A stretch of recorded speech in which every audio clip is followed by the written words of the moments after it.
As soon as the tick came around, superhero parodies have become a dime a dozen. There's some real good ones, there's some real bad ones. But bottom line, the shtick has been done to death. So if you're gonna do it, you should have a really damn good angle. Megamind sort of does. It's nothing really that new, it's the superhero, supervillain, and damsel in distress sort of taking on roles they wouldn't usually take on. So from a comedic standpoint, it doesn't really work that great, but from a dramatic standpoint, it actually has a few good moments. We have Megamind, played by Will Ferrell. He's in the process of trying to destroy a superhero played by Brad Pitt, by kidnapping his lady, played by Tina Fey. All three of them have gone through this shtick dozens of times. The hero always wins, the villain's thrown in jail, and the damsel is always rescued. That is except for one day, when it appears that Megamind actually wins. Yeah, he actually destroys the superhero and ends up taking over the world. But he quickly realizes taking over the world is kind of boring. Now that he has it, he doesn't know what to do with it. He has all the power in the world, but nobody to love him. He doesn't know how to feel or what to do about it, so he gets in contact with Tina Fey again.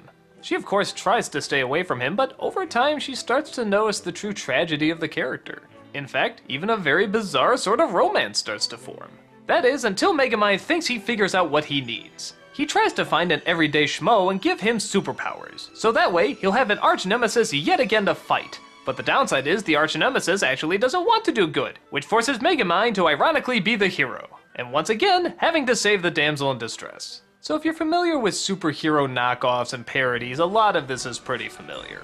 And it's not unfunny, it's just maybe a little too familiar. We've seen it over and over again.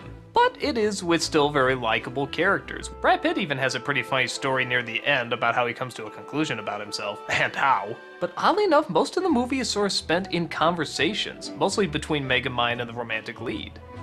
They're pretty good conversations. I'll admit, I probably would like a few more laughs out of this. I mean, I would like to see a comedy, but for these conversations they're having, it's not bad. I actually do end up caring for both of them, and am sort of curious where the relationship between the two of them is going to go. The action in the movie is good, but not as good as some other DreamWorks animation. The side characters get a few laughs, but not enough to take away focus from the main characters. I guess I really only have two major problems with it. One is, yes, I could have used a lot more jokes. I mean, it's a parody of superheroes. There's so much you can do with that, and people have done with that, and I don't know, I just sort of feel like we got Incredibles again.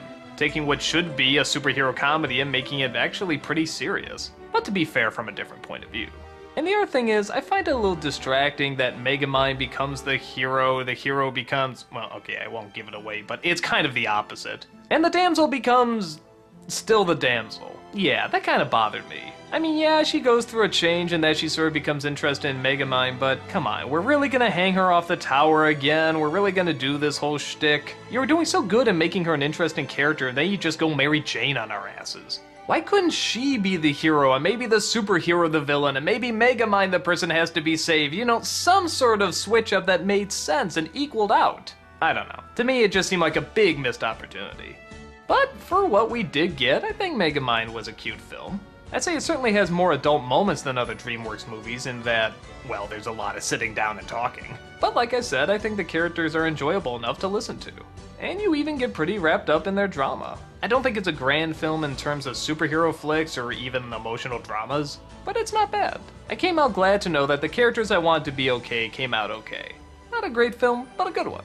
I'd say it's definitely worth checking out.